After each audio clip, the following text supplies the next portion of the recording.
Good morning, Honors English 2. This is Miss Bain, and I wanted to just check in with you guys since I can't be with you in class today.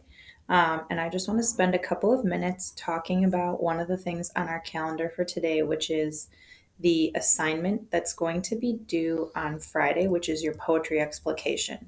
So, tomorrow in class on Thursday will actually be a full work day for you to work on this explication. So, you can start thinking about this now, but really the main thing that I wanted you to use today in class Wednesday for is finishing up this discussion of the poem Mending Wall because it's going to be a really good option for what I'm about to explain. So, before the end of our poetry unit, which you can see with our calendar, kind of is end of next week, maybe a little bit into the first week in February, you guys are going to be writing two poetry explications. Now, one of the things that's on your Google Classroom page that I just attached for you for the post that says poetry explication is, I thought I had it up here. Here it is. But it says poetry explication, how and what. So you can definitely read through this resource. It's only 2 pages long, but essentially what it explains is something that we've already kind of talked about with regards to poetry. An explication is basically just a really short analysis of a poem, and it's where you talk about possible meanings and how the different poetic elements develop those specific meanings or interpretations in a poem. So we're always going back to those two main questions. What is a valid interpretation of the poem? And what poetic elements help to develop this interpretation? So essentially the same questions we looked at first semester with the short stories. So when it comes to writing about a poem, the best way to organize your writing is chronologically. So you guys are going to have a choice for this first explication. I'm not going to just give you a poem and say, look at it and then write about it. This one, you actually get a choice and you get some preparation time. But what you're going to do is you're going to figure out how you would break apart this poem. So your options for the poem are going to be Telephone Conversation by Wole Soyinka, Dulce et Decorum Est by Wilfred Owen, and then this poem Mending Wall by Robert Frost. Now, of those poems, Dulce is the only poem that is broken up into different stanzas, right? We have 4 different stanzas of varying lengths. But the Telephone Conversation poem and the Mending Wall poem are one giant stanza. So if you choose to write about one of those 2 poems, since you're writing chronologically and there are no natural breaks, right, like this first bullet point here says, you have to figure out where you're going to divide your poem. Are you going to divide it in half?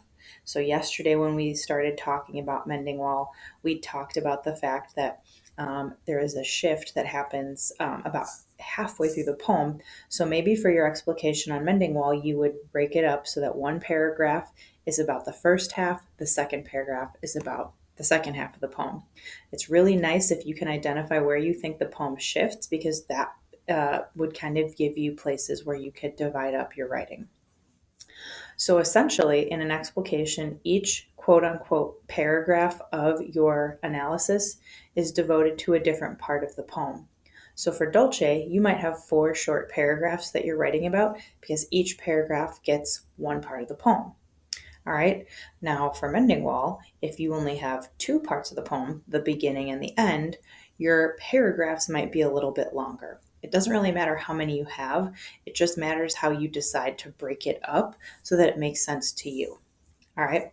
The biggest thing that I want to caution you about when you're writing about these poems, and you can see right here, do not summarize the poem. So with our TP cast, one of the things that we've been talking about is paraphrasing or summarizing a poem, and that's great for your understanding, but it is not something that I want you to write about. So in other words, just like with a short story, I don't want you to tell me what happened. With a poem, I don't need you to tell me what's going on. You're talking about your interpretation. What does it mean? And how do you come up with that? Okay. So on the second part of this explanation of how and what, in other words, what is an explication, how do you write one, it gives you an outline.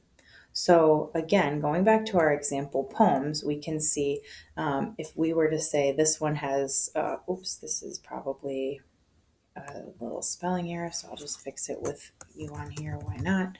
So the fourth chunk. All right, so let's say this is for Dolce. Dolce et Decorum Est has 4 stanzas. So you can see for each of the stanzas, this is kind of the information you want to make sure you include.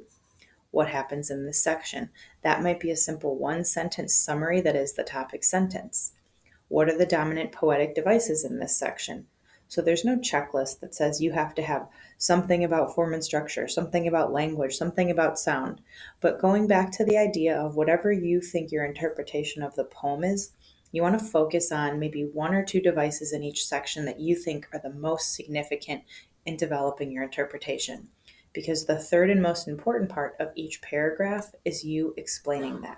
What do you think it means and how did we come up with it? So to help this all make sense, you can see that I've included part of an explication for stopping by woods on a snowy evening.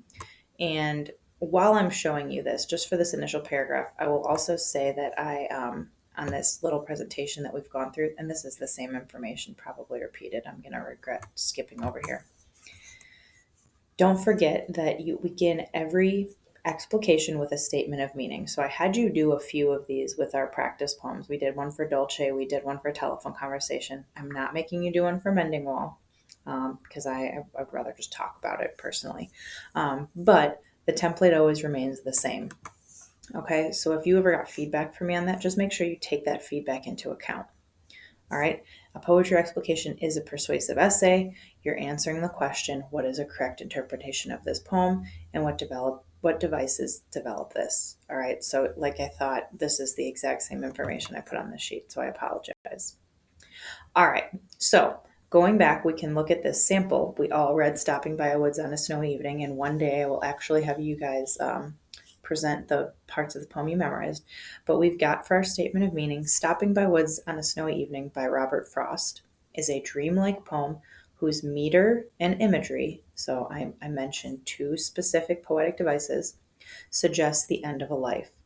While it is highly ambiguous, meaning could be interpreted many ways, the poem serves as an extended metaphor for a man stopping to contemplate the timeless beauty of a snowy wood to a man stopping to contemplate the will to press on in life versus allowing himself the freedom and peace of a quiet death.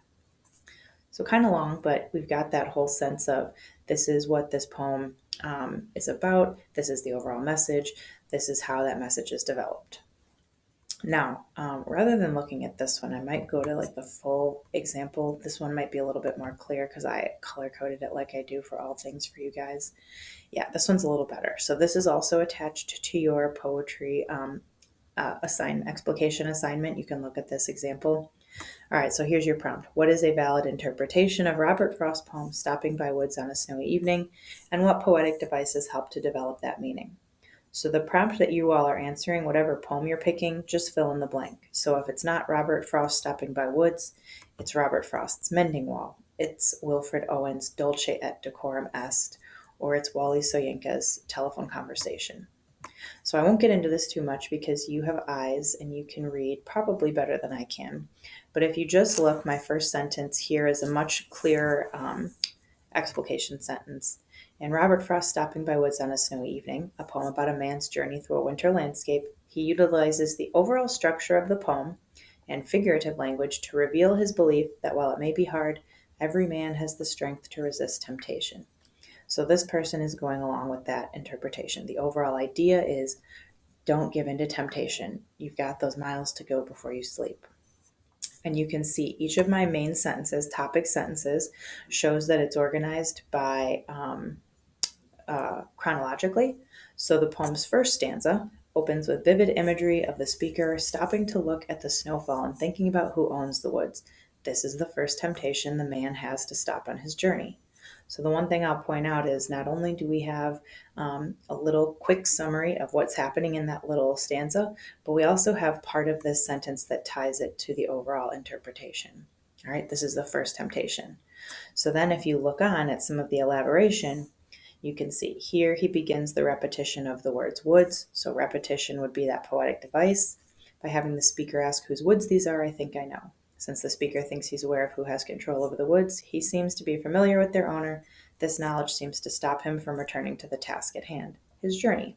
The woods symbolize the temptation that will taunt the speaker in the stanzas that follows. Additionally, the isolation he feels is highlighted by the imagery of the woods and the setting of the poem. So, lots of elaboration. We call these quick little inclusions of the quotes, these are embedded quotes. So, even this part right here, right, where it says just the word woods, that's a quote. So, you have textual evidence. And when you make it a part of a sentence like that, it's an embedded quote. So, I'll let you guys look through the rest of this one on your own. But you can see in each stanza or each paragraph, we discuss a different stanza. Okay, and we give specific information.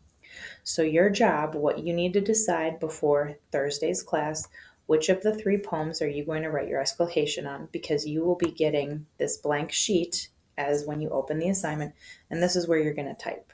You're going to type on here and you're going to answer that main question: what is a valid interpretation and how is it developed? Okay? So if you have questions in regard to the explication, feel free to let me know.